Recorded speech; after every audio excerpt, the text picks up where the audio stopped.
चलिए, तो आप लोग सहायक शिक्षक भर्ती परीक्षा का तैयारी अच्छे से कर रहे होंगे। नोटिफिकेशन आने के बाद, सिलेबस पता चलने के बाद तैयारी का जो रफ्तार है सभी का बढ़ चुका होगा। इसी को ध्यान में रख करके हम लोग गणित शिक्षा शास्त्र के अंतर्गत, मैथ्स पेडागोजी के अंतर्गत, है ना, ये जो भी टॉपिक दिया हुआ है इन्हीं को एक एक करके डिस्कस करते हुए जा रहे हैं। ठीक है, जैसे कि आप लोग जब सहायक शिक्षक का गणित वाला पोर्शन जब देखेंगे जो कि 15 नंबर का पूछा जाएगा, आप लोग सिलेबस चेक कर लिए होंगे, तो गणित 15 नंबर से 15 नंबर का पूछा जाएगा। तो ये 15 नंबर में आप देखेंगे तो इकाई 1, इकाई 2, इकाई 3, इकाई 4, इस प्रकार से 4 यूनिट दिए हुए हैं।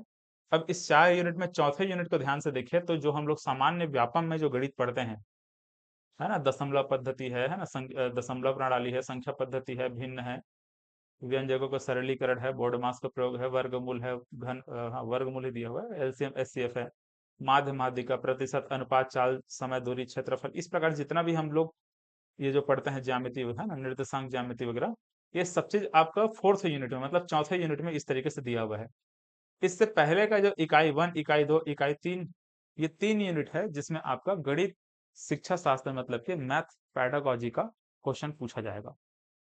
तो ये जो मैथ पेडागोजी है, इसमें जो प्रश्न पूछे जाएंगे ये है क्या चीज, हालांकि दिख रहा है छोटा, है ना, एक एक लाइन किस प्रकार से 3 यूनिट दे दिया गया है, दिख रहा है छोटा, लेकिन इसमें से अच्छा खासा कॉन्सेप्चुअल प्रश्न पूछा जाएगा। मतलब कि आज जो 15 नंबर का प्रश्न है, 15 नंबर में हो सकता है कि 7 से 8 प्रश्न यहाँ से रहे, और लगभग 7-8 प्रश्न आपका यहाँ से रहेगा।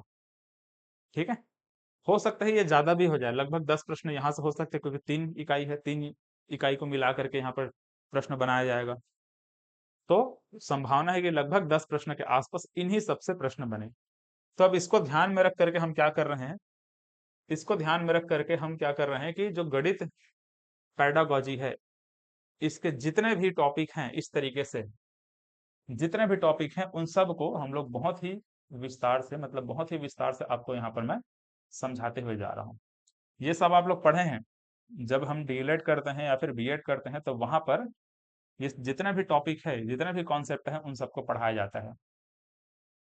ठीक है, जैसे आपने अब जैसे गणित का वहां पर स्टार्टिंग में दिया हुआ है ना, गणित के इतिहास के अंतर्गत, गणित के जो प्रारंभिक जो भी पहला फर्स्ट यूनिट में जो दिया हुआ है, उसमें हम लोग आर्यभट्ट के बारे में पढ़ते हैं ना, भास्कराचार्य के बारे में पढ़ते हैं, तो यहाँ से प्रश्न बनता है, उनके द्वारा क्या क्या खोज किया गया था, ये वहां से प्रश्न बनता है। तो उसको हम कह देते हैं गणित से संबंधित कुछ ऐसे ऐतिहासिक चीजें हैं, इतिहास इतिहास है, गणित की इतिहास, जहाँ से प्रश्न बन जाता है। ठीक है, तो चलो इसी के अंतर्गत हम लोग यहाँ पर आज निगमन को देखेंगे, मतलब कि आगमन और निगमन के बारे में बात करेंगे। ठीक है, मतलब कि डिडक्टिव मेथड, देखो ये सीखने का ना, सिखाने का क्या होता है, इंडक्टिव मेथड मेथड होता है, एक डिडक्टिव मेथड मेथड होता है। ठीक है, इंडक्टिव और डिडक्टिव, ये दोनों मेथड को हम लोग यहाँ पर बात करने वाले हैं। ठीक है, इंडक्टिव मेथड और डिडक्टिव मेथड। तो निगमन मतलब कि डिडक्शन, मतलब वही है, सीखने का ये क्या चीज है, डिडक्टिव मेथड है। क्या होता है अभी मैं समझाऊंगा। इसी प्रकार से होता है आगमन, मतलब कि इंडक्टिव मेथड। ठीक है, यहाँ पर ये आगमन इस प्रकार से ये है इंडक्टिव मेथड। ठीक है, तो दोनों को मैं आपको यहाँ पर समझाता हूँ होता क्या चीज है। अब इसमें दो प्रकार से 2-3 प्रकार के प्रश्न पूछे जाते हैं एग्जाम में, वहां से मतलब पूछे गए प्रश्न, ऐसा नहीं है ना कि सर यहाँ से प्रश्न नहीं आता, ऐसा नहीं सोचते हैं। जब आप लोग सीडीपी पढ़ेंगे, मतलब शिक्षा शास्त्र जब देखेंगे, तो वहां पर ये चीज आपको पढ़ना ही पड़ता है। इंडक्टिव डिडक्टिव ये होता क्या है, इसको पढ़ना ही पड़ता है। चलो तो यहाँ पर समझते हैं। ठीक है, देखिए तो कहाँ गया जी इसका लिखने का, ये है।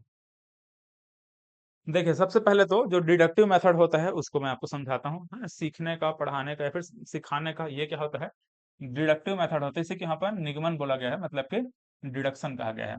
ठीक है, तो इसमें होता क्या है, यहाँ पर एक परिभाषा तो दिया गया है, परिभाषा का मैं लास्ट में पढ़ूंगा, क्योंकि जब तक हमारे ये इधर का कॉन्सेप्ट क्लियर नहीं रहता है ना, परिभाषा पढ़ने में मजा नहीं आता है। परिभाषा पढ़ो तो समझ भी नहीं आता है। ठीक है, तो मैं आपको पहले समझाता हूँ कि होता क्या है डिडक्टिव, है ना, होता क्या है डिडक्टिव मेथड। उसके बाद मैं समझाऊंगा कि क्या है परिभाषा और उसको कैसे आपको याद रखना है, और वहां से कैसे कथन कारण वाले प्रश्न पूछे जाएंगे, है ना। तो गणित मतलब मैथ्स पेडागोजी में आपका यहाँ से जो प्रश्न रहेगा, इसी प्रकार के प्रश्न रहेंगे कि ये आपका कथन कारण वाला प्रश्न रहेगा, सही जोड़ी मिलान वाला प्रश्न बन सकता है। देखिए, तो ये जो डिडक्टिव मेथड होता है ना, इसमें आपको पहले से कुछ नियम, कुछ सूत्र वगैरह बता दिया जाता है। ठीक है, मतलब आपका काम को आसान कर दिया जाएगा। आपके काम को क्या कर दिया जाएगा? आसान कर दिया जाएगा कि हाँ, ये ऐसा कुछ नियम है, ऐसा कुछ सूत्र है, इसी सूत्र के माध्यम से आपको जो भी प्रश्न दिया गया है उसको सूत्र में रखो, अंकों को जो भी मान है उसको रखो और हल करो, आपका उत्तर निकल जाएगा। कोई तामझाम नहीं, एकदम सिंपल चीज। या फिर कुछ स्टेटमेंट इस प्रकार से लिख दिया जाएगा, उस स्टेटमेंट के आधार पर हाँ, ये ऐसा में ऐसा होता है, ये ऐसा में ऐसा होता है, तो उसके आधार पर ये ऐसा का ऐसा हो। ठीक है, अब इसको समझाता हूँ कैसा कैसा होगा, है ना? ऐसा ऐसा बोल के आप लोग कंफ्यूज हो जाएंगे। देखो, इसको मैं आपको समझाऊंगा। जैसे पहले चलो इसी को समझा दे रहा हूँ। जैसे कि यहाँ पर सबसे पहले इस विधि में, मतलब ये डिडक्टिव मेथड में होता क्या है, इसके बारे में हम लोग पहले बात कर रहे हैं ना। तो डिडक्टिव मेथड में होता क्या चीज है? अब डिडक्टिव है ना, इसको आप लोग देख लीजिएगा, है ना। निगमन मतलब कि डिडक्टिव होता है। मैं इंग्लिश का प्रयोग हो सकता है ज्यादा करूं यहाँ पर, मतलब कुछ ऐसे शब्द हैं जो कि इंग्लिश में याद रखो, ज्यादा याद रहता है। डिडक्टिव में बोल रहा हूँ तो ये ज्यादा दिमाग को क्लिक करता है ना, इसलिए मैं डिडक्टिव बोल रहा हूँ। तो आप लोग याद रखेंगे, हाँ, निगमन विधि यहाँ पर बताया जा रहा है। तो देखो, तो इस विधि में होता क्या है कि पहले से आपको कुछ इस प्रकार से एक सूत्र दे दिया जाएगा, या फिर पहले से आपको कुछ इस प्रकार से एक स्टेटमेंट दे दिया जाएगा, और इसके आधार पर आपको क्या करना है, उसको हल करना है। जैसे यहाँ पर आप ध्यान से देखेंगे तो आपको ये पाइथागोरस प्रमेय अगर पहले से दे दिया जाए, इस तरीके से पाइथागोरस प्रमेय के आधार पर किसी समकोण त्रिभुज में क्या होता है उसको आपको पहले से अगर इस प्रकार से बता दिया जाए, ठीक है, जैसे हमको पता है समकोण त्रिभुज इस प्रकार से बनाएंगे, तो इसका जो ये कर्ण का जो वर्ग होता है, ये इसके आधार के वर्ग और इसके जो लंब है, इस प्रकार से इसका बराबर, मतलब इसके योग के बराबर होता है। ये हम लोग जानते हैं, A square plus B square is equal to C square. ये हमको पता है, ऐसा हम लोग ये पढ़ते हैं। ये फॉर्मूला आपको पहले से दे दिया गया है। किसके माध्यम से दिया गया? हाँ, पाइथागोरस प्रमेय बना करके, एक प्रमेय बना करके आपको क्या कर दिया गया, एक सूत्र यहाँ पर दे दिया गया है, एक नियम आपको बता दिया गया कि हाँ, इस नियम के आधार पर ऐसा ऐसा ऐसा होता है। ठीक, अब इस नियम के आधार पर अब आपको जो भी प्रश्न दिए जाएंगे आप उसको सॉल्व कर लेंगे। आपको दे दिया गया, मानकर चलिए कि अगर किसी त्रिभुज की भुजाएं 3, 4 और 5 है, तो इसको आपको जांच करना है कि यह समकोण त्रिभुज है या नहीं है। अब कैसे जांच करेंगे? आप सिंपल सी बात है, यहाँ पर 3, 4, 5 दिया हुआ है, 3 का वर्ग करिए, 4 का वर्ग करिए, दोनों को जोड़िए, क्या 5 के वर्ग के बराबर आ रहा है? हाँ, आ रहा है। 3 का वर्ग किए, 4 का वर्ग किए, इसको अगर आप इस प्रकार से जोड़ेंगे तो ये 5 के वर्ग के बराबर आ गया। कुल मिलाकर के आपको जो सूत्र जो दिया गया था, जो नियम बताया गया था, उस नियम में आपको जो भी प्रश्न पूछा गया उसके अंकों का मान आपने रख दिया। रख करके जब आपने हल किया, आपको यहाँ पर सिद्ध, मतलब आपका जो भी यहाँ पर जो प्रश्न था वो हल हो गया। आपने क्या निकाल लिया कि हाँ, ये जो भी आपको प्रश्न दिया गया था उसमें ये समकोण त्रिभुज आपने सिद्ध कर दिया। ठीक है, जो भी अंक दिया गया था वो क्या है, एक समकोण त्रिभुज बनाता है, इस प्रकार से आपने बता दिया। मतलब कि भुजा का मान जो भी दिया गया था, वो तीनों भुजाएं इस प्रकार से समकोण त्रिभुज का निर्माण करते हैं। ठीक, इस तरीके से आपने बता दिया समकोण त्रिभुज है। आपने किसके माध्यम से बताया? पाइथागोरस प्रमेय के माध्यम से, मतलब एक आपको पहले से नियम दिया गया था उसके माध्यम से आपने बता दिया। ठीक, मतलब इसी को कहते हैं डिडक्टिव मेथड। पहले से आपको नियम जो रहेगा, कुछ रूल्स रहेंगे, वो पहले से पता रहेगा, उसी के आधार पर क्या करते हैं आप, चीजों को हल करते हैं, उसी के आधार पर सॉल्व करते हैं, उसी के आधार पर काम करते हैं। दूसरा एग्जाम्पल देखो, अब यहाँ पर एक लिखा हुआ है, क्या लिखा हुआ है, सभी मनुष्य नश्वर हैं, और दूसरा कथन यहाँ पर लिखा गया है, राम एक मनुष्य है। अब इन दोनों कथनों को आप ध्यान से पढ़ेंगे। अब आपको ज्यादा तर्क नहीं करना है, आपको ज्यादा सोचना नहीं है, क्योंकि डिडक्टिव मेथड में यही होता है, आपको ज्यादा तर्क नहीं करना रहता। ठीक है, आपको बिल्कुल भी वहां पर सोचना नहीं है, जो लिखा है उसी के आधार पर आपको क्या करना है, निकाल करके आंसर छाप देना है। ठीक, जैसे यहाँ पर लिखा है क्या, सभी मनुष्य क्या है, नश्वर हैं, राम एक मनुष्य है। अब आपको क्या करना है, मनुष्य, मनुष्य, यहाँ पर भी मनुष्य है, यहाँ पर भी मनुष्य है। अब क्या करना है, मनुष्य, देखो सभी मनुष्य नश्वर हैं, राम एक मनुष्य है, मतलब कि हम क्या कह सकते हैं, यहाँ पर भी मनुष्य है, यहाँ पर भी मनुष्य है, तो हाँ चलो हम इसको ये कह सकते हैं कि राम एक नश्वर है। ठीक, मनुष्य तो दोनों जगह लिखा हुआ है, तो हम क्या करें, अगर मान चलो दोनों को मैं काट देता हूँ, मनुष्य मनुष्य काट दो, तो राम एक क्या हो जाएगा, नश्वर हो जाएगा। सभी मनुष्य, सभी मनुष्य नश्वर है, वहीं पर लिख दिया गया है राम एक मनुष्य है, तो ऐसा हम करेंगे ना।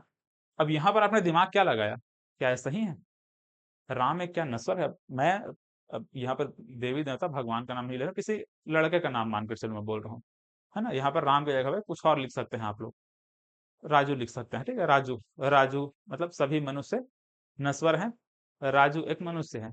इस प्रकार से हमने लिखा हुआ है। अब इसमें आपने इस तरीके से क्या किया, ये जो लिखा हुआ कथन है इसी के आधार पर आपने हल कर दिया, ठीक। चलो यहाँ पर दोनों मनुष्य के यहाँ पे हटा दो, मतलब दोनों मनुष्य यहाँ लिखा है, दोनों जगह मनुष्य जब लिखा हुआ है, मनुष्य मनुष्य है, मतलब हाँ कुल मिलाकर के राम भी तो क्या होगा, नश्वर होगा। यही तो कॉन्सेप्ट लगाएंगे ना, जब सभी मनुष्य नश्वर है और राम एक मनुष्य है, मतलब कि राम एक नश्वर है, ये बोलेंगे। आपने दिमाग नहीं लगाया, क्या किया कि हाँ ऐसा हमने लिख दिया।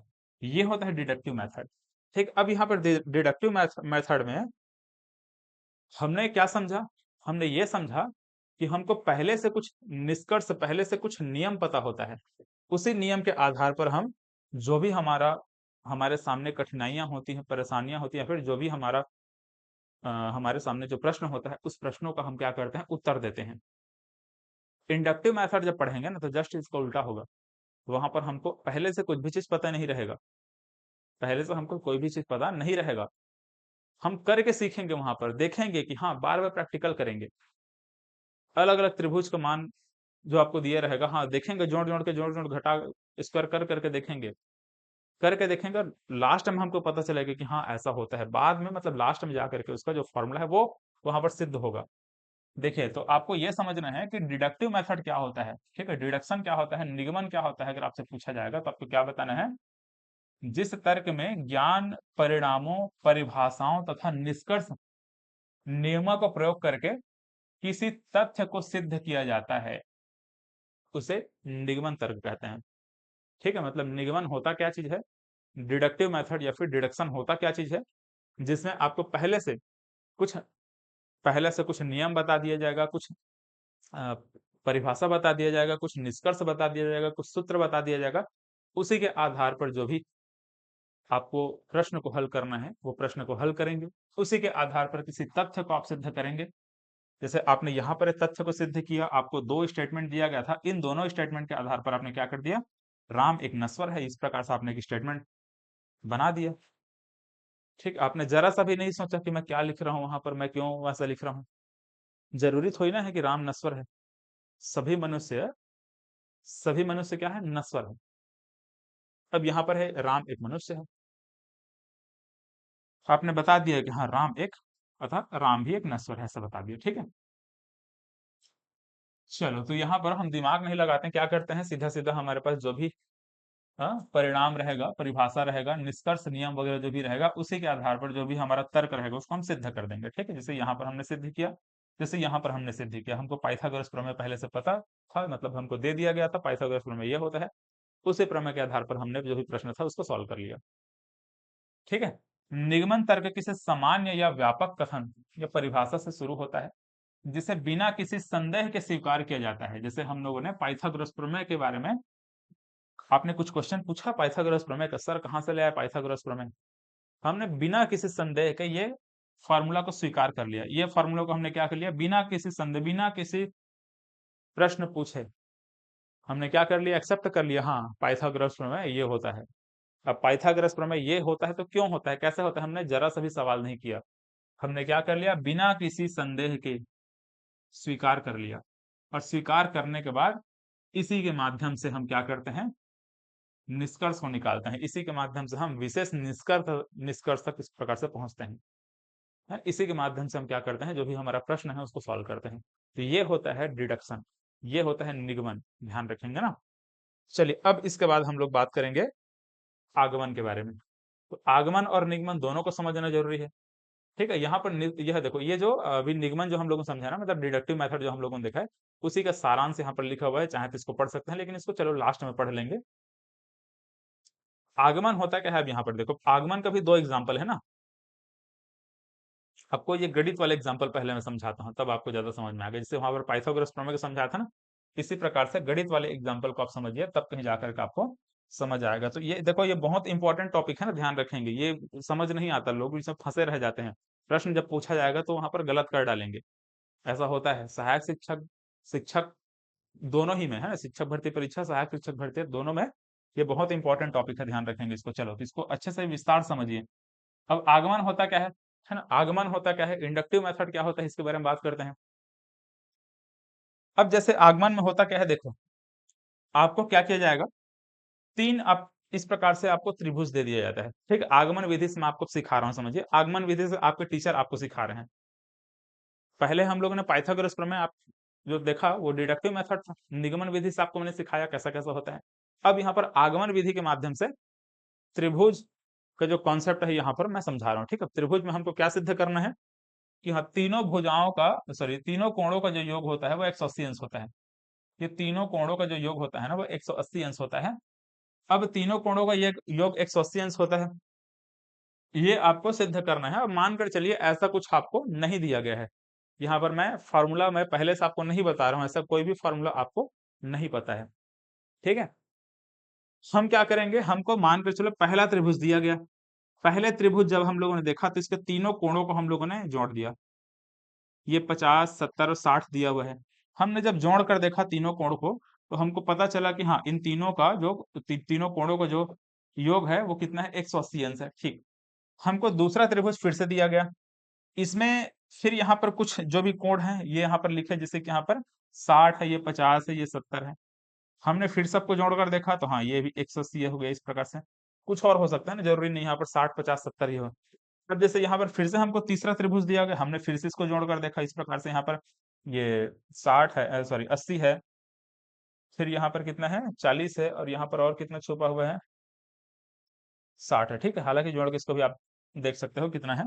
तो हमने क्या किया, तीनों त्रिभुज किस प्रकार से जब देखा, और तीनों त्रिभुज में हमको ये पता चला कि इसके भी तीनों कोणों का योग कितना है, 180 है, इसके भी तीनों कोणों का योग कितना है, 180 है, और उसके भी तीनों कोणों का योग हम लोगों ने देखा तो वो भी 180 है। जब हम त्रिभुज के तीनों कोणों को जब जोड़ रहे हैं, है ना, नाप के जोड़ रहे हैं, ऐसे चांदा को आपको चांदा पकड़ लेंगे ऐसे, और आप क्या करेंगे, उसको नाप नाप के देखेंगे कि हाँ, ये इतना 60 आ गया, ये 50 आ गया, 70 आ गया, तीनों को जोड़े तो 180 आ गया।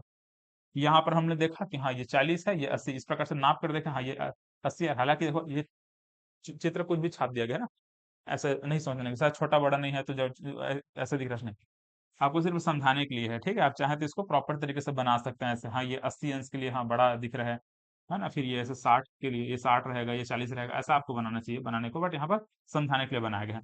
तो यहाँ पर भी 180 आया, यहाँ पर भी 180 आया, यहाँ पर भी 180 आया। आपने करके देखा, आपने काम करके देखा, आपने यहाँ पर प्रैक्टिकल करके देखा, आपने यहाँ पर खुद से करके देखा, तो करने के बाद आपको ये पता चला कि हाँ, सच में त्रिभुज के तीनों कोणों का योग कितना होता है, 180 होता है। अब आपने क्या किया, एक फॉर्मूला बना दिया कि कोण एक, है ना, पहला कोण मतलब कोण ए, कोण बी, कोण सी, तीनों कोणों को जब योग हम करते हैं तो 180 अंश हमको मिलता है। तो त्रिभुज के तीनों कोणों का योग 180 अंश होता है। ये आपने यहाँ पर क्या किया, सिद्ध किया। कैसे सिद्ध किया, आपने करके देखा, आपने करके सीखा वहां पर। ठीक है, लर्निंग बाय डूइंग। आपने क्या किया, वहां पर काम को किया और खुद आपने सीखा।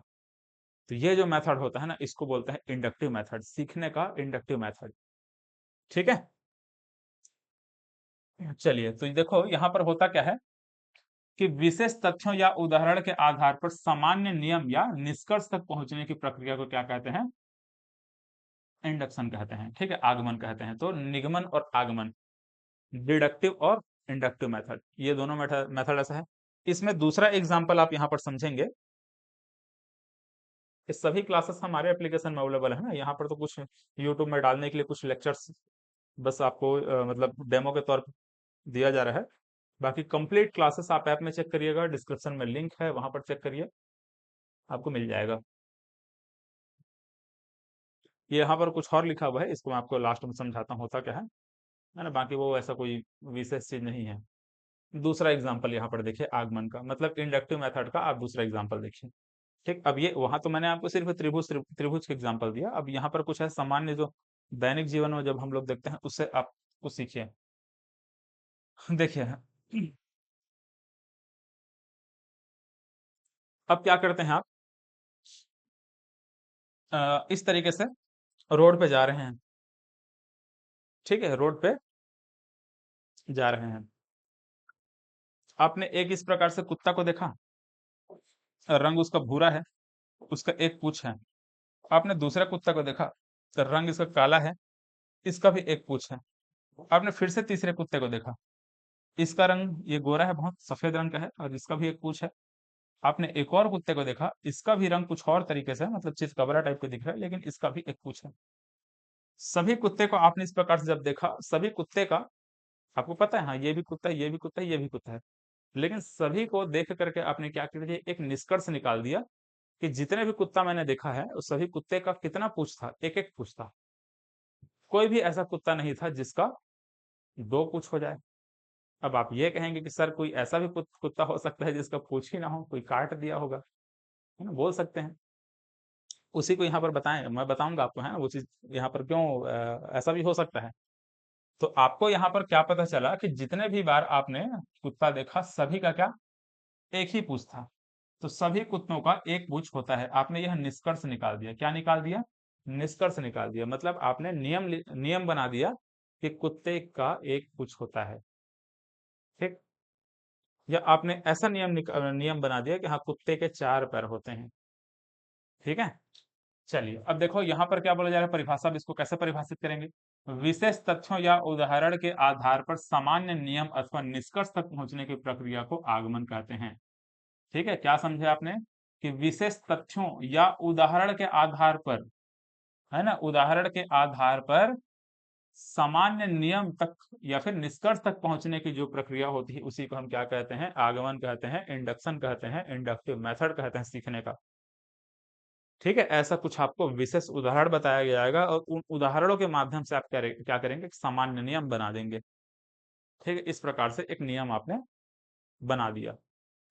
ठीक है, चलिए ये जो भी क्लासेस हैं हमारे ऐप में अवेलेबल है, आपको इसका छोटा सा मैं जानकारी दे दूं।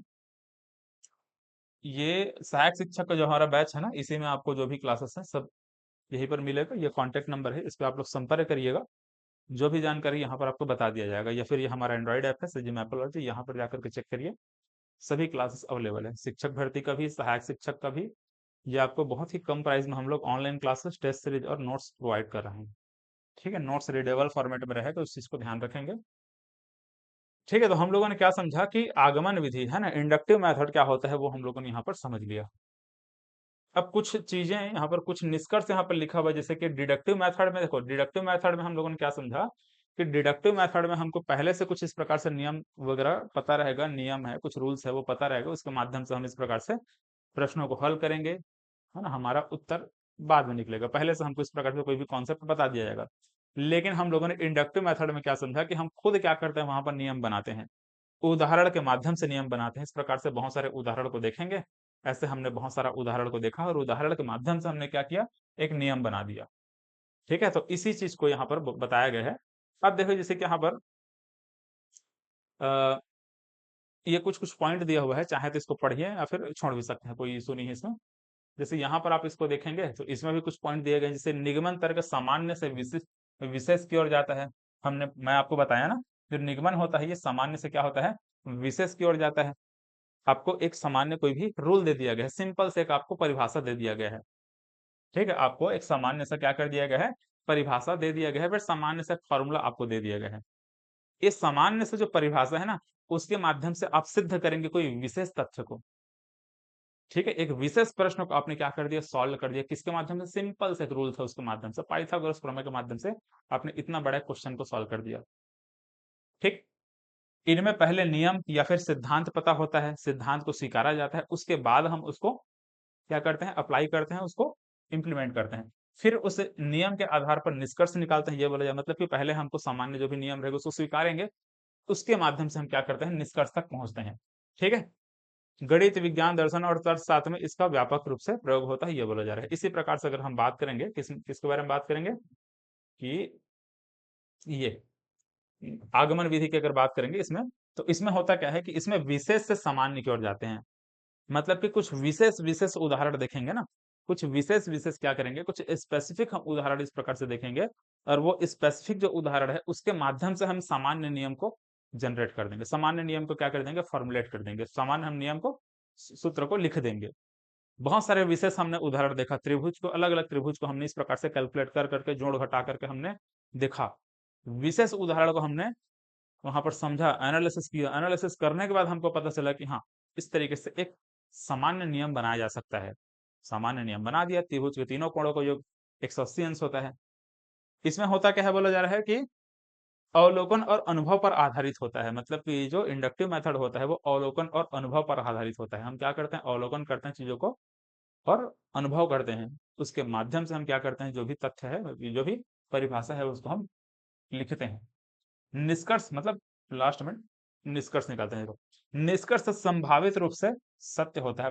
निष्कर्ष संभावित रूप से सत्य होता है, इसी को बोला गया। जैसे कि मैंने बोला ना, कुत्ते कुत्ते के बारे में, जैसे कि जितना भी कुत्ता हम लोगों ने देखा उसका एक एक क्या था, पूछ था। संभावित रूप से क्या होता है, सत्य होता है बोला जाता है। जरूरी नहीं है कि एकदम 100% वो सत्य हो जाए। ठीक है, इस चीज को ध्यान में रखेंगे। हो सकता है कुत्ते का पूछ ही ना हो, किसी कुत्ते का पूछो काट दिया गया है, ऐसा है। गणित में इसका विशेष, अब देखो यहाँ पर एक चीज याद रखना, गणित में अब इसका जो है ना, इसका जो प्रयोग है, मतलब कि इंडक्टिव मेथड का जो प्रयोग होता है, इसका एक विशेष रूप को हम पढ़ते हैं, जिसको हम गणितीय आगमन कहते हैं, मैथमेटिकल इंडक्शन कहते हैं। ठीक, क्या कहते हैं, मैथमेटिकल इंडक्शन कहते हैं, गणितीय आगमन कहते हैं। इस गणितीय आगमन में जैसे इसके माध्यम से वैज्ञानिक अनुसंधान, खोज और बहुत सारे व्यापक जो भी रूल्स वगैरह है वो सब बनाए जाते हैं। ठीक है, तो एक यहाँ पर वर्ड याद रखेंगे, गणितीय आगमन, है ना, गणितीय आगमन। अब देखो गणितीय आगमन होता क्या है, गणित में केवल संभावित सत्यता पर्याप्त नहीं। जैसे यहाँ पर हम लोगों ने क्या कहा ना, कुत्ते के एग्जांपल देकर के आपको बता दिया कि इंडक्टिव मेथड में कुत्ते वाला जो एग्जांपल था उसमें हो सकता है कि वो संभावित रूप से सत्य हो, जरूरी नहीं कि 100% सत्य हो। लेकिन गणित में तो हम ऐसा नहीं कह सकते ना कि संभावित रूप से यहाँ पर आंसर है, ऐसा तो नहीं कह सकते। 180 अंश होता है तो होता है। ठीक है, तो उसी को बोला जा रहा है कि गणित में केवल संभावित सत्यता ही काफी नहीं होता है। ठीक है, कहाँ गया जी ये, गणित में केवल संभावित सत्यता ही पर्याप्त नहीं होता है बोला जा रहा है। इसमें, है ना, गणितज्ञ ऐसे तर्क का प्रयोग करते हैं जो किसी कथन को सभी स्थितियों में निश्चित रूप से सिद्ध करे। क्या होना चाहिए, निश्चित रूप से सिद्ध होना चाहिए। ठीक है, जैसे आपने पाइथागोरस प्रमेय के बारे में बात किया, जैसे हम लोगों ने यहाँ पर ये त्रिभुज के तीनों कोणों को 180 अंश हम लोगों ने देखा था। अब ये नहीं कह सकते 180 अंश है तो लगभग 180 अंश है, 179 है लगभग, सर ये इतना है, त्रिभुज के तीनों कोणों को इतना निकल गया, आप नहीं कह सकते। लगभग 180, 180 81 है सर, आप ये नहीं कह सकते। लगभग वाला बात यहाँ पर नहीं चलता है ना। यहाँ पर क्या होता है, एकदम एक्यूरेट चीजों को ही एक्सेप्ट किया जाता है। तो गणितीय आगमन वही होता है, मतलब कि मैथमेटिकल जो इंडक्शन होता है, इसमें हम क्या करते हैं, कोई भी चीज को संभावित नहीं कहते हैं, इसमें निश्चित रूप से क्या होना चाहिए, सिद्ध होना चाहिए। ठीक है, ध्यान रखेंगे इस चीज को। चलिए, तो ये था हमारा गणितीय आगमन, और मतलब हम लोगों ने आगमन विधि और निगमन विधि, ठीक है, ये दोनों को यहाँ पर समझ लिया। ठीक है, इंडक्टिव मेथड और डिडक्टिव मेथड, ये दोनों को हम लोगों ने समझा। दोनों को दिमाग में अच्छे से रखिएगा। एग्जाम में जब भी प्रश्न आए तो थोड़ा सोच समझ करके प्रश्न को अटेम्प्ट करिएगा। कथन कारण वाले क्वेश्चन बनते हैं। अभी हम लोग थ्योरी पढ़ रहे हैं, इसी का हम लोग क्या करेंगे, एमसीक्यू प्रैक्टिस भी करेंगे। तो जैसे जैसे थोड़ा थ्योरी कंप्लीट हो जाएगा ना, 50-60% जब हमारा कंप्लीट हो जाएगा, तो एमसीक्यू सेशन भी मैं लाऊंगा। थ्योरी जैसे ही कंप्लीट होता है उसका पूरा का पूरा हम लोग एमसीक्यू सीरीज चलाना चालू कर देंगे। यूट्यूब में भी एमसीक्यू सीरीज चलेगा, एप्लीकेशन में भी चलेगा, एप्लीकेशन में लाइव चलेगा, यूट्यूब में रिकॉर्डेड वीडियोस वगैरह जो डालते हैं वो सब डलेगा। ठीक है, तो एमसीक्यू जब प्रैक्टिस करेंगे ना, तो ये जितना भी कॉन्सेप्ट अभी यहाँ पर मैं आपको समझाते जा रहा हूँ, क्या होता है इंडक्टिव मेथड, क्या होता है डिडक्टिव मेथड, क्या होता है मूर्त, क्या होता है अमूर्त, ये बहुत सारा जो कॉन्सेप्ट हम लोग समझ रहे हैं, वो सभी कॉन्सेप्ट से आपका प्रश्न पूछा जाएगा। ये जितने इंपॉर्टेंट टॉपिक है उसको मैं पहले कवर कर रहा हूँ, उसके बाद छोटा मोटा और भी टॉपिक है, इसको लास्ट में कवर करेंगे। लेकिन हाँ, जितना इंपॉर्टेंट है आपको शिक्षक भर्ती, सहायक शिक्षक भर्ती में जितना इंपॉर्टेंट टॉपिक हो सकता है, उनको पहले हम लोग पढ़ेंगे। ठीक, चलिए मिलते हैं नेक्स्ट क्लास में, धन्यवाद।